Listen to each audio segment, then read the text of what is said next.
priority for us is to get this virus under control in Grand Bahama. It's impossible to be economically viable with a reduction of 70%.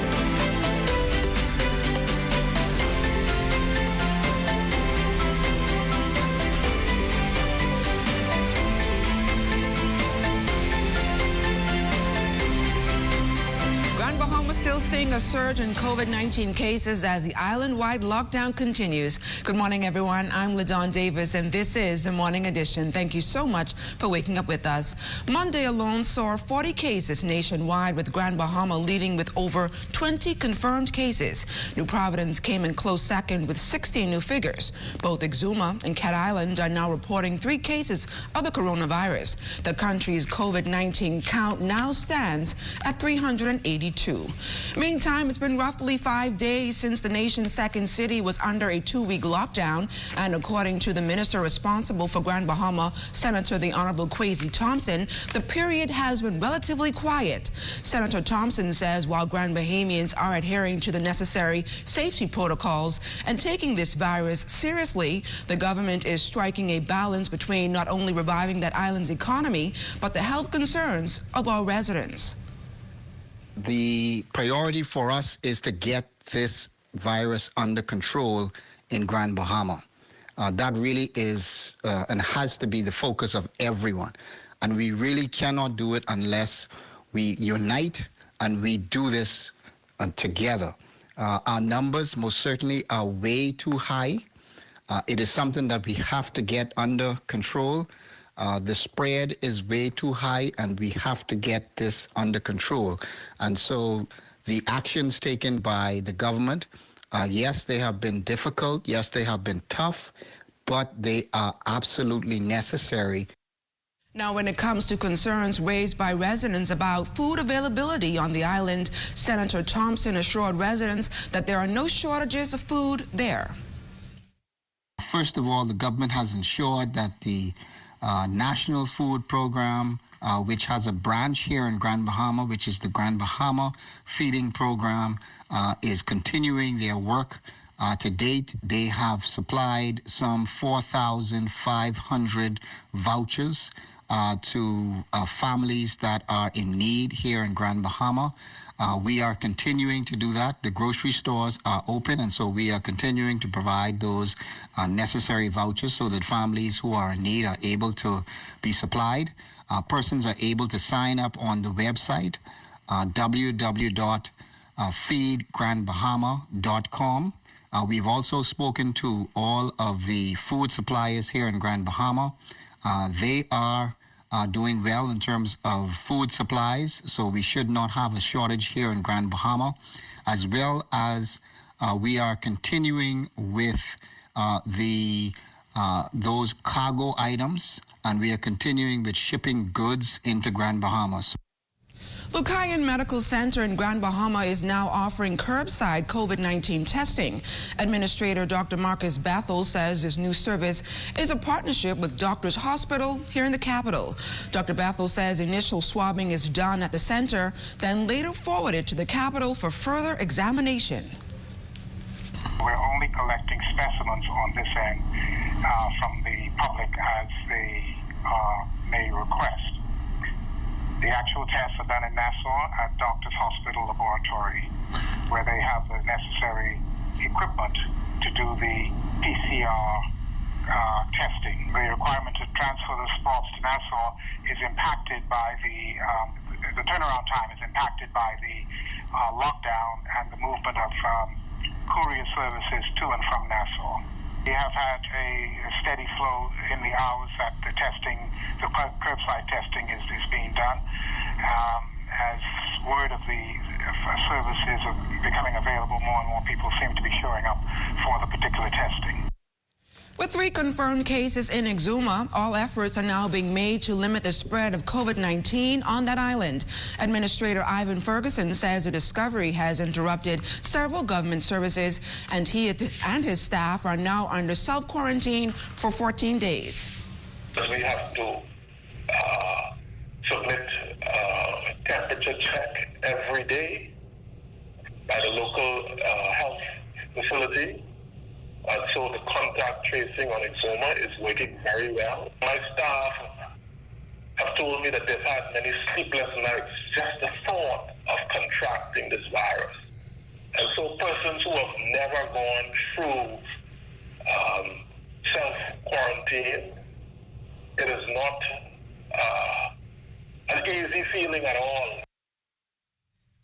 COVID-19 positive cases have elevated to over 300 nationwide, with fears that number will increase. Officials from the Pan American Health Organization urging residents to comply with the advice from health officials to stem any further increase in cases. Here's Jumanita Swain. Treat every person that you meet as a potential infected individual. That's the advice from country representative for the Pan American Health Organization, Dr. Esther de Gorval, who told our news team on Monday that as cases rise, the population must continue to be vigilant. For the country and the population to cooperate in coming forward for testing if people are symptomatic, and cooperating with the health authorities who are conducting contact tracing.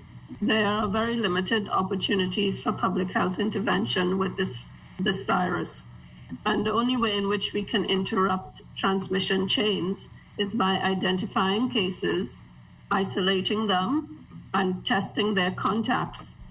Grand Bahama has seen an exponential rise in COVID-19 positive cases, with the most recent count up to Sunday at 169.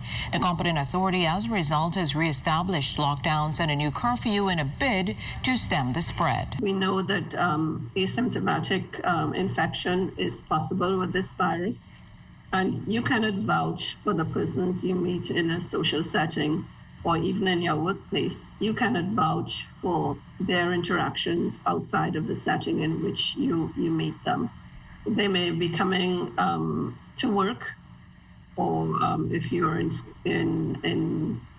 at home, you have siblings, you have parents who may be interacting socially with others who may be infected or at risk. But Dr. de Gorval says everyone must be responsible. You cannot take responsibility for what others do in terms of protecting themselves, but you can take responsibility for protecting yourself. So you need to wear the mask appropriately and correctly. You need to follow the advice about hand washing, and pay particular attention to surfaces and to equipment that may be used by persons other than yourselves. Ensure that you clean things like doorknobs, telephones. PAHO representative, along with health officials, appealed to all Bahamians and residents to do what is necessary to decrease any further spread of COVID-19 cases nationwide. Jumanita Swain, ZNS Network News. Inter-island travel in the country comes to an end this evening as further measures are being implemented to curb COVID-19 nationwide. Those aviation services in and out of the Family Islands will be discontinued until further notice.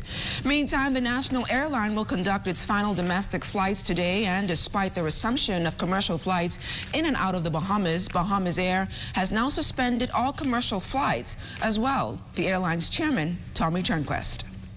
We stopped service into the United States of America, stopped services into Freeport, Grand Bahama. Capacity dropped by 70%. And so, it's impossible to be economically viable with a reduction of 70%. Now, according to Bahamas Air, the flight suspensions are necessary to allow the airline to remain in compliance with new COVID-19 emergency orders outlined by the government. Now, Bahamas Air was hoping to recoup its losses and increase its altitude with summer sales. We also looked at our summer revenue last year for the month of June and July. And in the month of June, for example, the month of July last year, we had revenues of $8.8 million. we're around $2.3 million for the month of July 2020. That's a 75% drop. We're using the opportunity to look at all of our systems, to look at our model, to see how, if we're going to continue to pay all of the staff, to make sure that there's some form of personal development and company training that is undertaken, so that there's some value for the money that we're spending. I mean, $2.5 million in personal emoluments is a lot of money. The passport office closed today. Behind it, the decision to adhere to the strictest of COVID-19 protocols. This after it was discovered yesterday that an employee's close relative had tested positive for the virus. Now, in accordance with health protocols, the asymptomatic employee was instructed to quarantine for at least 14 days to allay the concerns of co-workers. The Ministry of Foreign Affairs has also asked the employee to be tested. Now, in the meantime, the office will be closed for general cleaning and sanitization. It reopens tomorrow at 9 a.m. The ministry apologizes for the inconvenience. The passport office is expected to contact all those holding appointments for today and provide them with the necessary follow-up information. Well, businesses rightly concerned about their survival in these uncertain times. On the other side of the break, we hear what a key player has to say.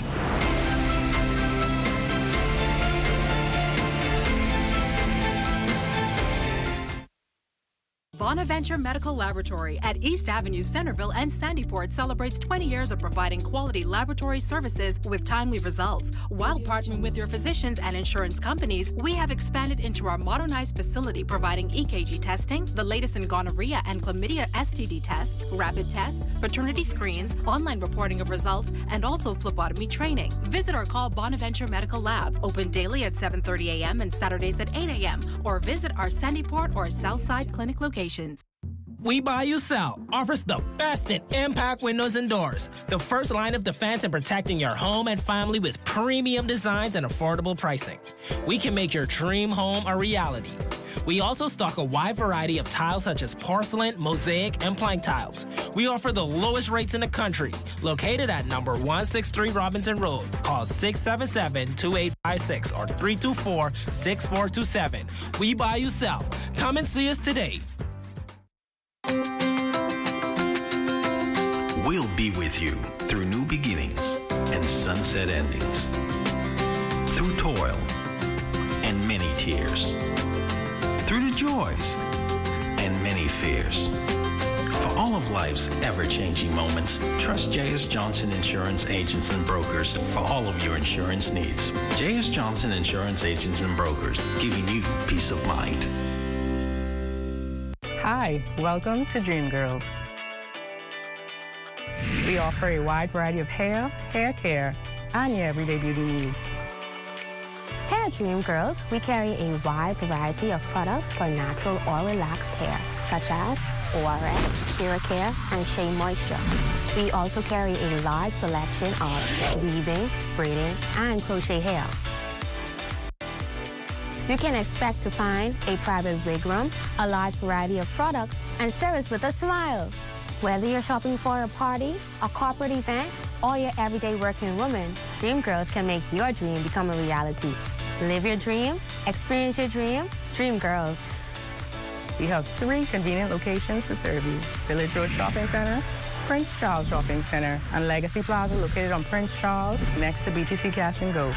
Here at Dream Girls, enhancing beauty becomes your reality. Nature-based tourism supplies almost $50 million in revenue for Androsians every year. These priceless resources will continue to provide renewable benefits for thousands of people for years to come, as long as we take long-term action to preserve what's rightfully ours. The natural environment has played a vital role in our culture and economy for generations. Let's take care of nature, and nature will take care of us.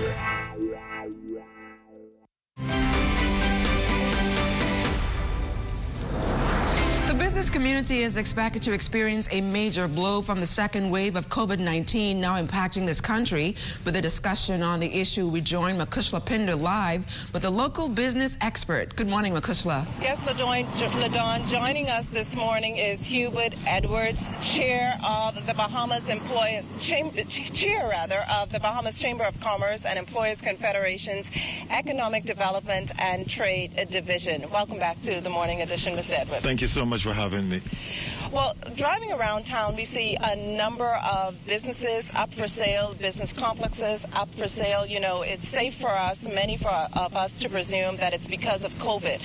But tell us, do you think any of these businesses were facing hard times prior to the pandemic? Well, contextually, we need to be careful with that because possibly it is the building or the complex which has been sold and not necessarily the business. But that said, clearly we know that COVID would have created some level of challenges for certain businesses. So if you have businesses which were kind of challenged before this time, then obviously it would have gotten significantly worse. We have seen where the economy is consistently being shuttered, and that is taking out a significant amount of ultimately cash flow from these businesses. So there's a possibility that there's some out there that are facing significant challenges at this point in time and maybe thinking about whether or not to continue as a going concern. I'm going to take two words out of what you just said, challenge and cash flow. We recently saw John Bull had to part ways with several of its employees. Do you think this is indicative of what's to come, particularly here on Bay Street? Well, if you're here in the Bahamas and you're having a conversation about John Bull, that ought to be indicative about the state of business. John Bull is a staple on Bay Street, is a staple in the Bahamas. It's considered to be one of the stronger business organizations. And so when you think about what they had to do, clearly you will have smaller companies, maybe weaker companies, if you will, that may be in a similar situation. They would have active proactively and look at their situation, decided that this is the only way that they can go forward in terms of maintaining the organization, and so they would have taken those decisions. These are decisions which, when we look at it, you really don't like, because it is suggesting that there are going to be persons who are going to be out of work. Unemployment is already high at 30%, and the more persons that we have out of a job, the worse it is going to be on the economy ultimately. It's a worrisome situation, though, to see that a mainstay like John Bull has had to take these measures. What do you think the smaller companies should be doing at this time, from the outside looking in, that is, to possibly remain afloat, or remain afloat as long as possible? Well, in situations like this, in crises like this, cash is king. Because at the end of the day, ultimately, you stay in business or you go out of business largely because you run out of cash. Obviously, you can make a decision that I do not want to do this anymore. So businesses need to be looking very carefully. Where is the money coming in? What are the expenses that we are paying out? And how can we reduce expenses? Unfortunately, one of those expenses tend to be, or one of the largest expenses tend to be employment, persons that we employ. And so you will see sometimes there may be decisions for layoff. But I would think that any responsible business out there is going to take a very hard look at where they are today and ask the question of how long can I survive based on the revenue stream. It may have been curtailed from where we were 6 months ago, 1 year ago. How has that changed? How is that fluctuating? And how can I continue this business with the type of inflow that we're getting? Is there an adjustment that we need to make to the business model, at least for a temporary time, in order to remain afloat? You speak of assistance. Usually when people hear of assistance in business, you know, they think of the government as well. Where are we with the government's assistance for these businesses? Well, the government has indicated that and has put out information that it will continue the tax deferral program, which is positive because, again, that comes down to cash flow. Even though it's a liability which has to be paid in the future, if you have monies now and you have to pay that into government, then it's starves the business of cash. So if you have the ability to defer, then that's a positive. Obviously, the loans through the Small Business Development Center, that continues to move forward. I think they would be right now in their second phase of distribution, because the distribution were supposed to be in multiple phases. And so to the extent that persons can access that type of assistance is going to be positive. Now, is there a need for more? Because as we go deeper into this crisis, we had initially expected or hoped or prayed that come the end of June, we would have started to see some green shoots, would have started to see some uptick. That is not happening. So the question is there additional provision which is going to be required for hard cash from government or from whatsoever other sources for businesses to survive during this time? That brings up another question there. Where do we go from here? What will it take to truly bounce back? It's going to take the resilience of a people. It's always said that Bahamians are resilient. This is a resilient country. But it's going to take that resilience, and it's going to take very serious planning.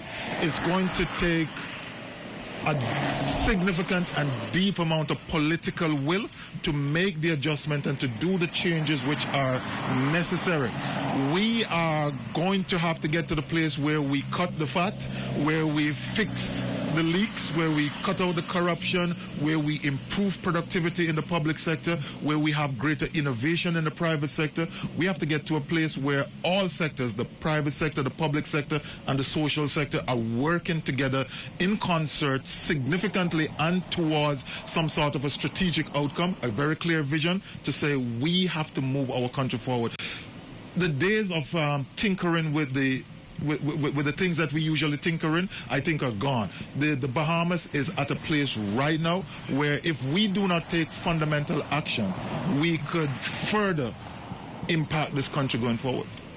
Well, thanks so much again. That was Mr. Hubert Edwards of the Bahamas Chamber of Commerce. He's chair of its Economic Development and Trade Division. Back to you, LaDawn.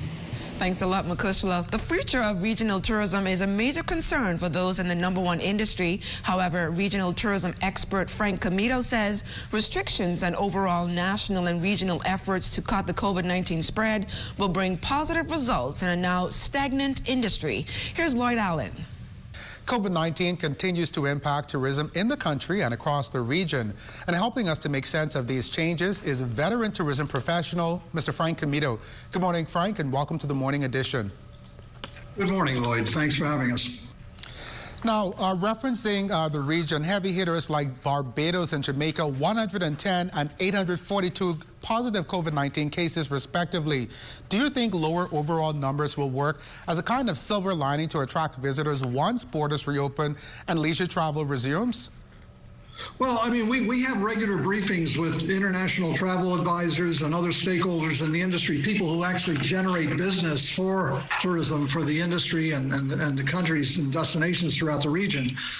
And they've been really encouraged when they hear what we've done, when they're looking at our track record as a region, and they look at what we're planning to do to help mitigate the situation. Nobody can eradicate this. We can't make that promise, but we can certainly mitigate the impact.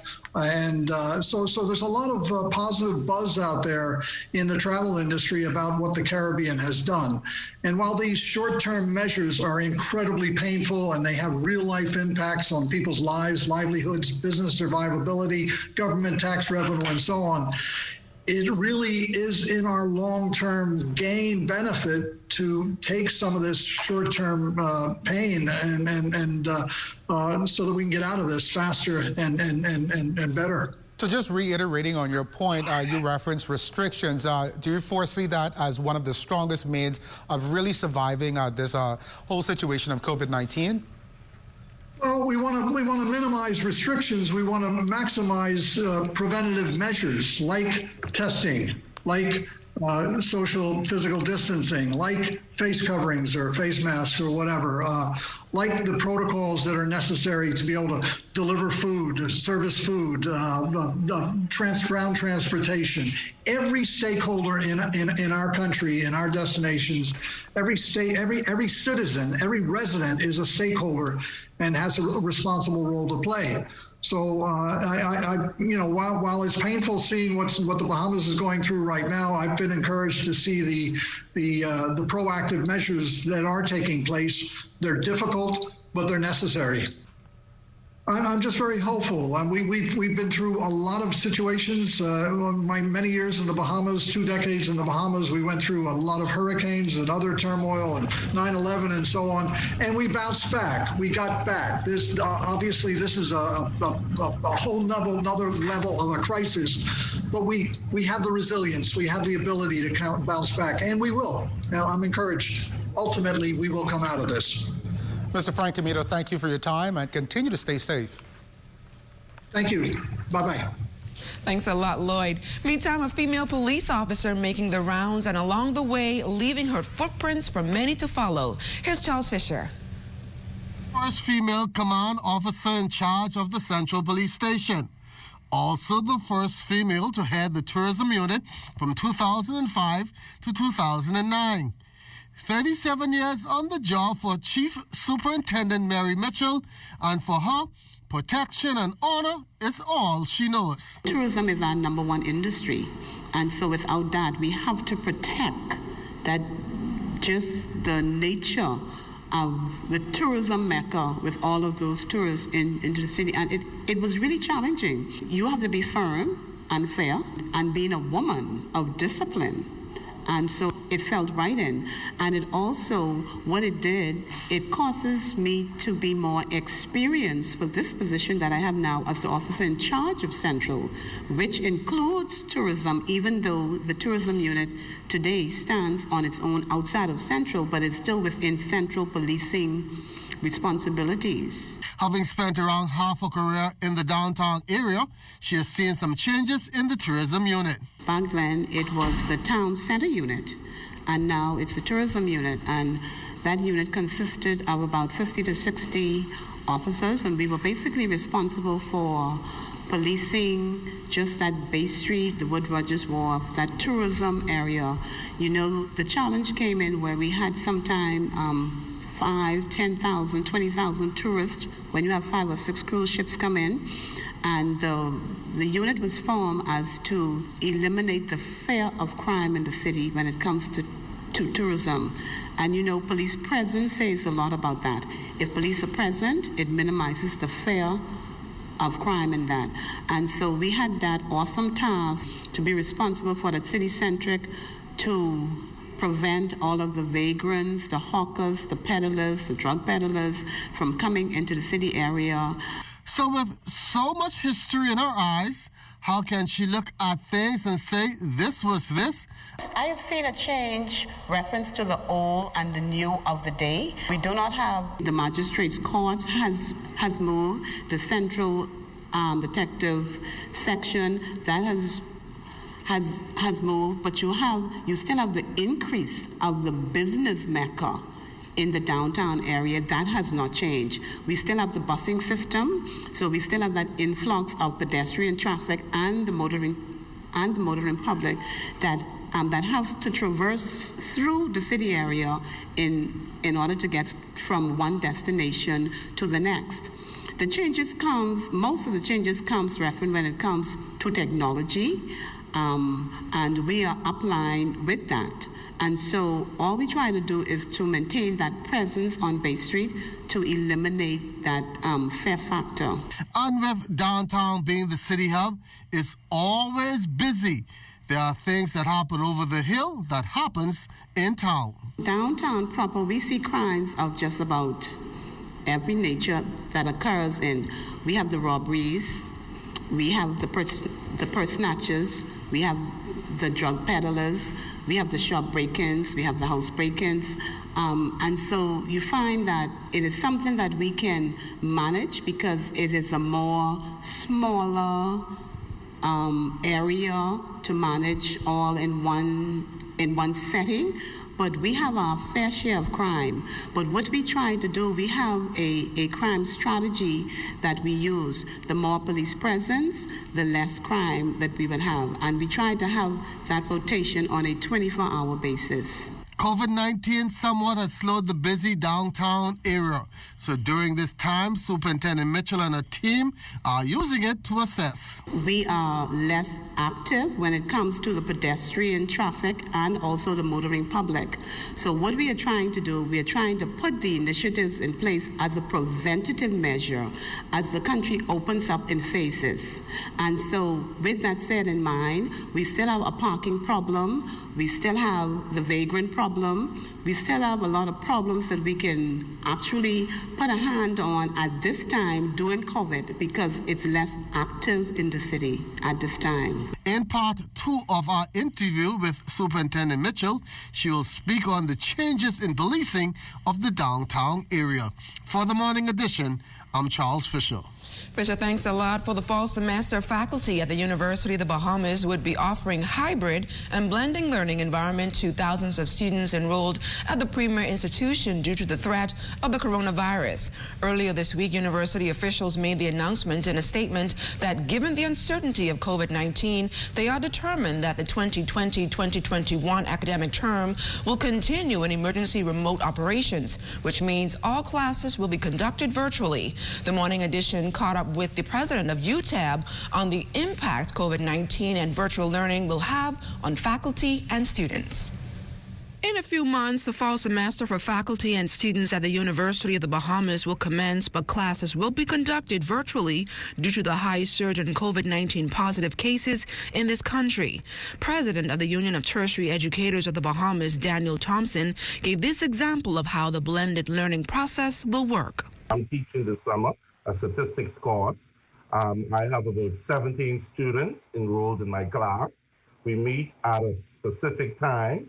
Our time is scheduled according to the university's calendar, and it's scheduled Monday, Tuesdays, and Thursday. We meet from 6 to 9. So what happens during that time? Students log on to the Zoom that we're using now. We have the capacity to take up to 100 persons if needed, and we have unlimited duration. The university has purchased license so that we are not restricted to the 40 or 50 minutes restriction. And with more courses being offered online for students, the big question is, will the jobs of university professors be in jeopardy? Well, the UTAB president says absolutely not.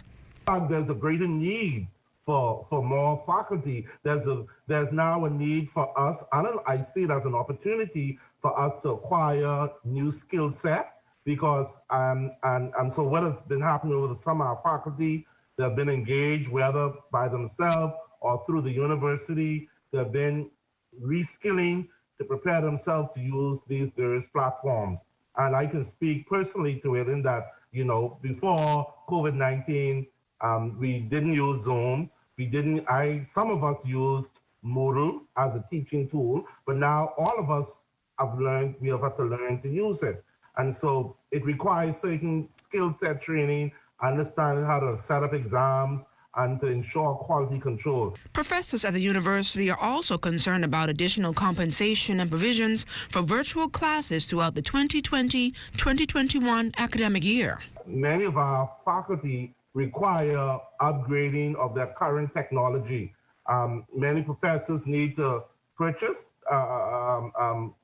computer systems. We estimate that it can run them into as much as $1,500 to $2,000. You need the proper RAM speed to run these programs, to use the Zoom facility, and to your camera set. And then ideally, you need a touchscreen laptop or computer so that you can use the Blackboard more effectively. In a statement, UB officials say there will be a few exceptional courses like culinary arts, teaching practices, nursing and allied services, and chemistry and lab services that will be offered face-to-face, but under strict social distancing protocols. Meantime, UTAB officials say they hope to have a meeting with university officials before the new term resumes. Stay close, we've got more right after this. You're watching The Morning Edition.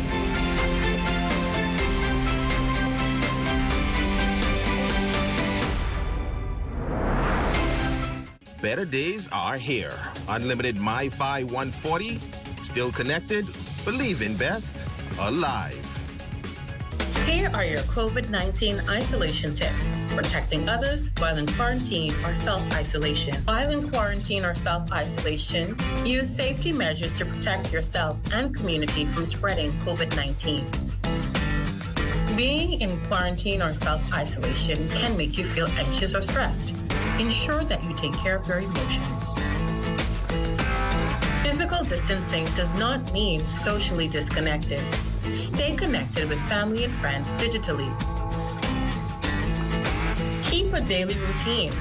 Exercise daily, get rest, eat healthy, engage in activities, avoid unhealthy behaviors, and seek information from credible sources. You are not alone. Contact our hotline at 819-7652 or any of the numbers that appear on your screen. Hi, I'm Dr. Ferguson. During this global pandemic, we ask for you to be responsible.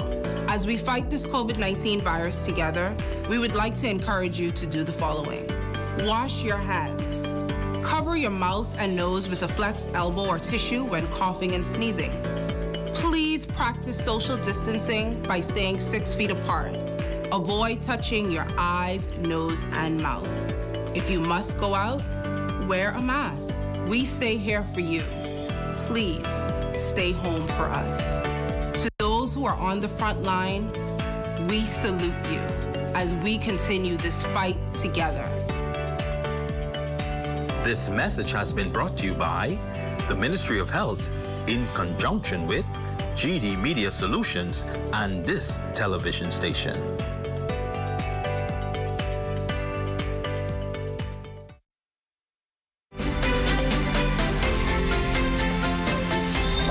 May have slowed or has come to a halt in some areas, it would appear that illegal construction is on the rise in Abaco. Reports say another illegal Haitian community appears to be developing. Here's Natalia Hall. In the video that went viral on social media, you can hear a Bahamian woman expressing disgust about what appears to be the rebuilding of shanty towns in Abaco. While the Member of Parliament for North Abaco, the Honorable Darren Henfield, says the government is concerned and aware of the situation. We, Ellsworth Johnson, the Minister of Immigration, and myself, we were there about 2 weeks ago. We should have gone back for a meeting this past Friday. Due to the exigencies associated with COVID-19 and other things that we had to do, we could not go and hold a meeting with the Haitian community to explain to them that there would be no tolerance of a relocation of the mud, the P, or the Sandbank, or any other irregular community in the Bahamas. He's asking persons to cease and desist from building on land that does not belong to them. The government is making available in Abaco two mixed use residential developments of 60 acres each. There's also plans for a development outside of Murphytown or in Murphytown that those who are entitled to be in the Bahamas will be able to apply, make applications for such properties and build their homes, as we intend to build one Bahamas. We don't intend to build separate communities in the Bahamas that present to us the type of challenges that we saw in Dorian. The Member of Parliament says he understands clearly why Bahamians would be upset. Bahamians have a right to be upset when people can come from elsewhere in the world and build on Crown land, whilst Bahamians await responses from their applications, because the government is moving as quickly as it can to address these issues with Crown land and grant thereof to Bahamians. You know, one of the policies of this government is to put Crown land in the hands of Bahamians from Inagua all the way to Abaco. And that's what we're working on doing. And so when you see someone come and able to build without permission, without cognizance of the law, it should upset you as a Bahamian. He says in the past the government attempted to remove the illegal communities, but was stopped by a court order. But the court also determined that no one else should build, right? And despite the court's determination, we still see this building going on in the farm area of Abaco, which is completely intolerable, and which will be dealt with in the shortest possible time. Italia Hall, ZNS Network News. A number of street vendors are finding themselves on the wrong side of the law due to the lack of proper documents to sell their goods. The morning team caught up with a young entrepreneur who is breathing a sigh of relief after acquiring the documents he needs for his business to thrive. Try to help other inspired other young man to try to do something positive. But then at the same time, when you're trying to do something right, they're trying to make you feel like you're doing something wrong. 27-year-old Vincent Thurston says getting his coconut water business to flourish has been hit with bumps and snags along the way. On any given day, you will find the young entrepreneur and his partner Quincy Pierre along E Street near the Super Value food store cutting and bottling gallons of coconut water. Being a holder of an authentic license brings a glimmer of hope for Thurston and his team. They say the document in hand draws a little more respect from customers. Sometimes you can sell about 20-liter bottles, 3 to 4 gallons. It don't be as much, but then we just keep going what we can do. We get a lot of positive advice from many other people. Some people they just compliments and let us know like well, they like what we do and keep it up and what's not.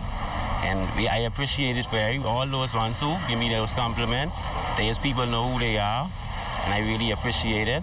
And I just would like everybody just to know that we really trying to do something to make a life-changing for ourselves and others.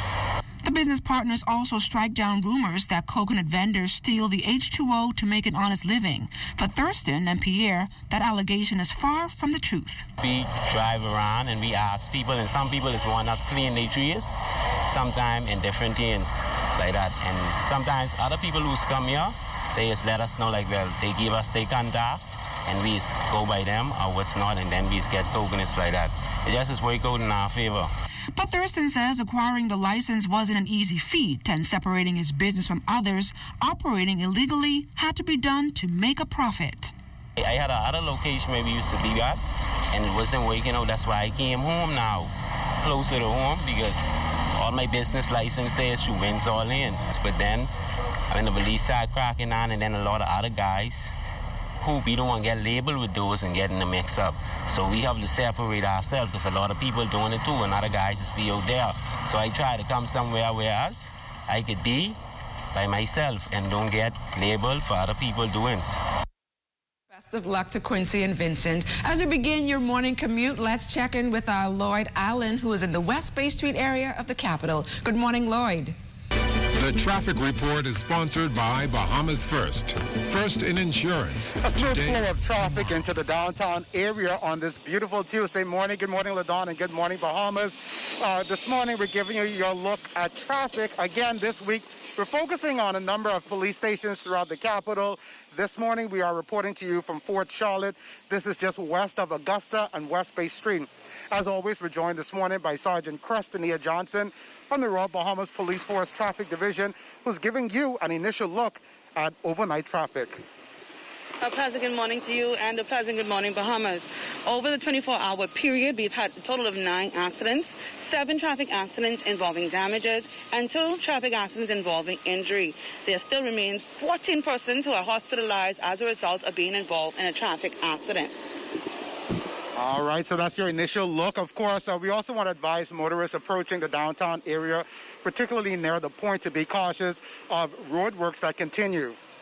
Yes, we spoke about it the earlier part of last week. Now here we have a good view of that location where the road work is being conducted, especially coming around that curve. We realize that motorists are going to have to slightly stir to the middle side of the street. So that is the case. We're asking motorists as much as possible to utilize or traverse this area with added care and caution. Pay attention to the street. And as me and Lloyd spoke about this morning, talking about just paying attention on the whole, driving with added care and caution, especially when your vehicle is making excessive noise. As it relates to these matters, there are several offenses as it pertains to the motor vehicle and speed limit regulation. Under the motor vehicle and speed limit regulation, you have excessive use of horn. You have unnecessary noise. These offenses, they're there for a reason, because we're asking drivers as much as possible to pay attention as you traverse the streets. Yes, we're not saying that you cannot play your music inside the vehicle, but we're simply stating that you at all times should be vigilant when you're on the street and your attention should be on the road. Under the Road Traffic Act, there is the offense of driving without due care and attention, and that is a $150 fine. And then finally, of course, I'm guilty. I'm one of those persons who likes to play my music as I'm driving. But I know that there are some specific locations around the town that we should be aware of. Yes, particularly in the hospital areas. That's prohibited from you using your horn. Any excessive noise are not supposed to be conducted in those areas. And it's simply, guess what, that's a hospital. You know, different people have different ailments. You don't want to, at no particular point, find yourself adding or causing any annoyance to persons within that area. So yes, that's some of the areas. All right, thank you so much for that update. And of course, like I said earlier, a smooth flow of traffic into the downtown area. If you're approaching this area, that would be eastbound traffic and westbound traffic. You'd want to be cautious of roadworks that are ongoing near the point. And of course, hoping that you have a beautiful Tuesday morning. Reporting here from the Fort Charlotte Police Station, Lloyd Allen and Officer Johnson for the morning edition. LaDawn, back to you. Thanks a lot, Lloyd. Stay close. We've got more right after this. You're watching the Morning Edition.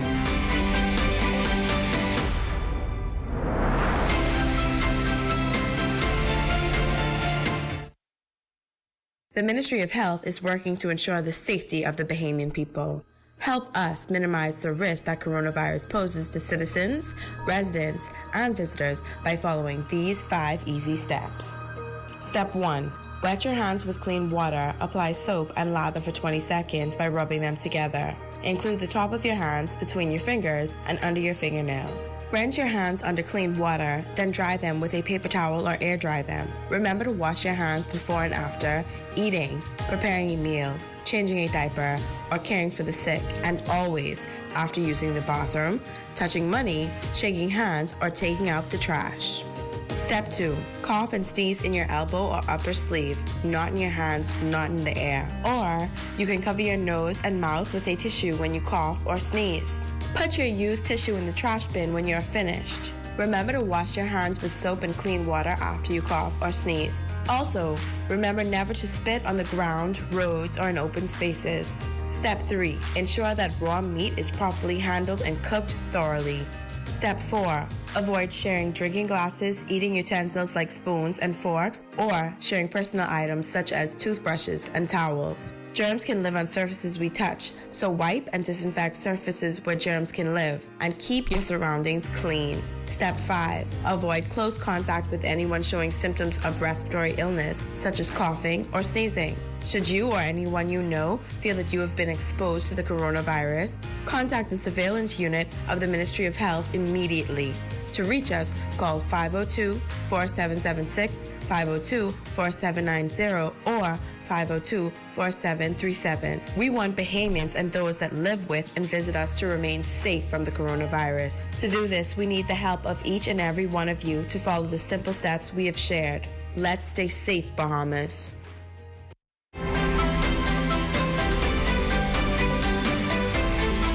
And it's time now for your Tuesday workout session with Downtown Natasha Brown.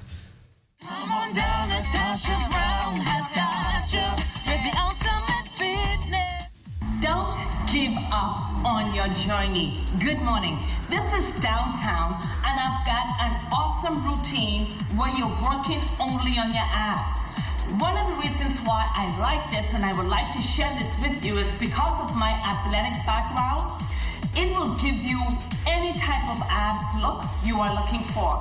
You don't always have to get down on the ground and think you have to work your abs there. No. All of the exercises I'm showing you will give you that abdominal look you are looking for. Let's get right to it.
There you have it. Until next time, I am Downtown Natasha Brown, taking you closer to becoming your ultimate you.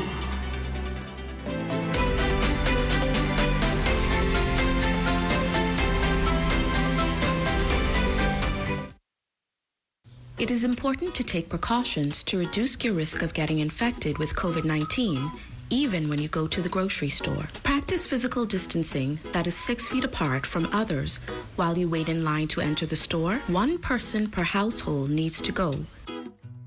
Use wipes to disinfect the cart or basket handle that you select. Avoid touching your face, unnecessary items, and surfaces. Try to touch only what you are buying. So carry a grocery list to help you move along quickly. Do not forget to wear a cloth mask while you do your shopping and carry hand sanitizer with you. Practice physical distancing that is 6 feet apart from others as you shop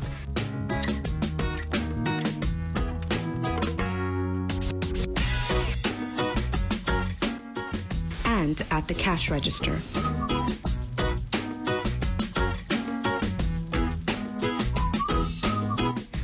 As little time as possible in the store and get enough groceries to last you for a while. Once your groceries are packed and loaded, use hand sanitizer and rub your hands together until they are completely dry.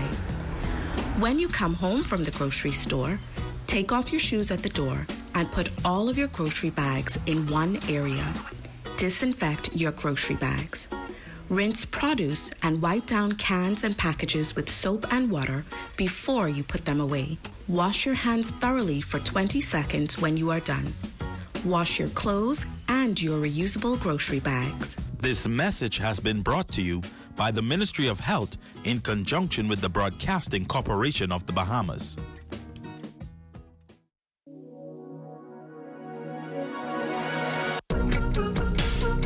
Let's stay COVID-free.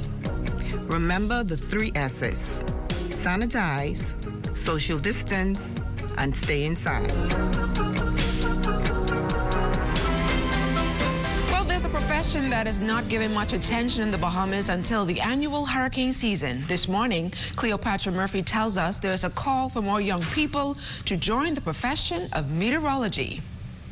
Having worked in the business of meteorology for over 40 years, seeing the annihilation of Hurricane Andrew to the destruction of Hurricane Dorian, Senior Deputy Director at the Bahamas Department of Meteorology Jeffrey Simmons is a believer in climate change. With the frequency of major destructive storms increasing, Simmons says there is a need for more youth in the profession locally, even though he says there is a degree of interest. We need a lot of young people to come in. People are doing degrees in meteorology now, even before they join us. They coming in, and so people coming in with qualified degrees and all of that. Those of us who would be the more senior persons, we would assist them in terms of their training and their development in the science. And so as we move off to see, the science would continue and it would continue to grow. Simmons says the Bahamas Department of Meteorology has had people come in not knowing much about the science in the past, and through the World Meteorological Organization, it would facilitate training. While some believe you must be strong in geography, he says it is crucial to have a firm grip on mathematics. We want to dispel the myth, if I may, that, because you did well in geography. Meteorology really is pure mathematics and physics. It's really the mathematics and physics of the atmosphere. All right, so really you're already dealing with an abstract thing that you can't see, the atmosphere, the wind, and now you have to apply mathematical equations to them. While those in the profession have taken heat for years, as sometimes what is predicted does not occur or can change, Simmons says they take their profession seriously. We have been trying to dispel the myth that people have that, I know the weatherman was the butt of everyone's joke, all right? But we want people to listen. We don't stick our finger in our mouth and put it in the air and then come up with a decision. What we do is based on strong science. As for the immediate future of meteorology in the country, Simmons has hope for the future. Right now at the University of the West Indies, there's at least about 4 students that I know doing meteorology who are not a part of this organization as yet. hopefully that they will be. We have some students in the United States studying atmospheric science and all of that. And, you know, we are in touch with a lot of them. Some of them come in through Careers Day, and we speak with them and we let them know exactly what it is. And a lot of them stay on path. Cleopatra Murphy, ZNS Network News. This weather report is sponsored by Bank of the Bahamas, the bank of solutions.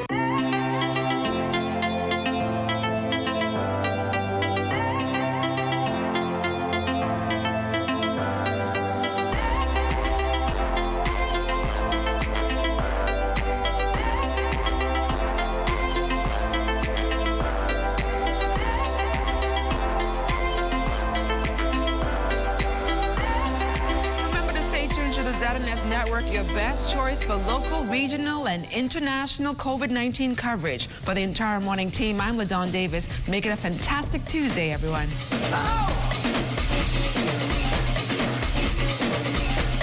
Jump to the Listen, everybody, let me tell you something. It's time to change the